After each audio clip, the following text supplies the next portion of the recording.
Tarehe 22 Mei tunafanya kumbukumbu ya Mtakatifu Rita wa Kashia Mtawa, mwaka wa 1457.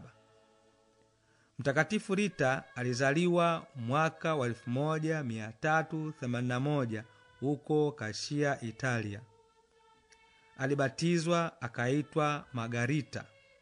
Tangu utoto wake aliazimia kumtumikia Mungu katika konventi ya Mtakatifu Agustino huko Kashia. Lakini alipokuwa na umri wa miaka 12 alilazimishwa na wazazi wake kuolewa na kijana mmoja tajiri. Mume wake alikuwa mtu katili sana. Alikaa naye kwa miaka 18. Alimvumilia mumewe na daima hakuchoka kumwombea yeye na wanawe. Katika mwaka wa 18 wa ndoa yake, mume wake aliuawa katika ugomvi.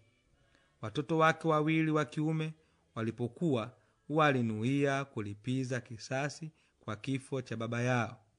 Jambo hili liliongeza uchungu wa Rita mama yao. Aliomba sana ili wasilifanye hilo jambo waliloliazimia.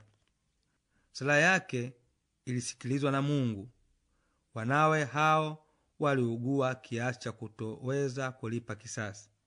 Baadaye walikufa katika hali ya neema, tena walimsamehe aliyemuua baba yao. Kisha kifo cha wanawe wawili, Rita alibaki peke yake. Basi aliamua kuingia katika konventi ya Mtakatifu Agustino ya Kashia. Akaanza maisha ya kitawa kama ilivyokuwa ameinuia tangu awali.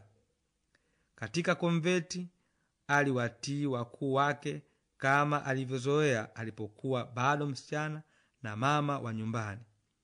Alionesha huruma na uwema kwa jirani, hasa kwa watawa wenzake waliokuwa wagonjwa.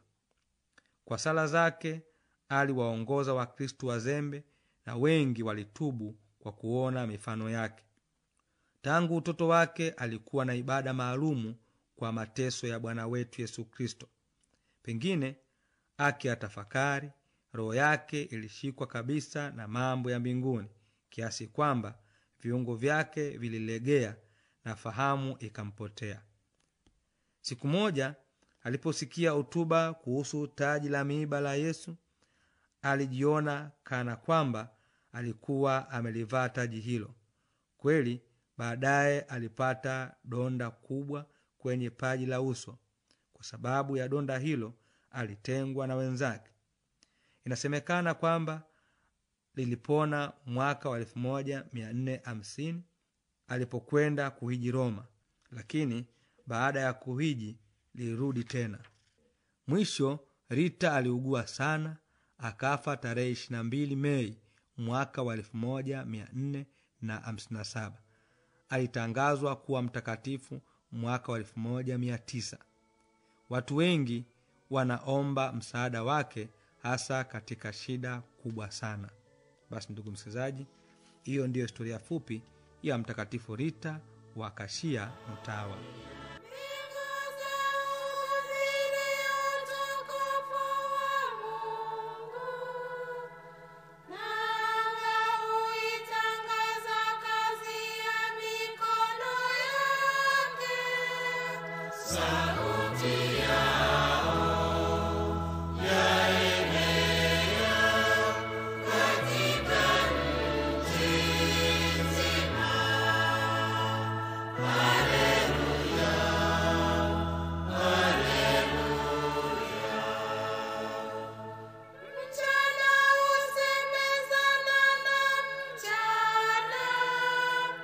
Usiku utolea usiku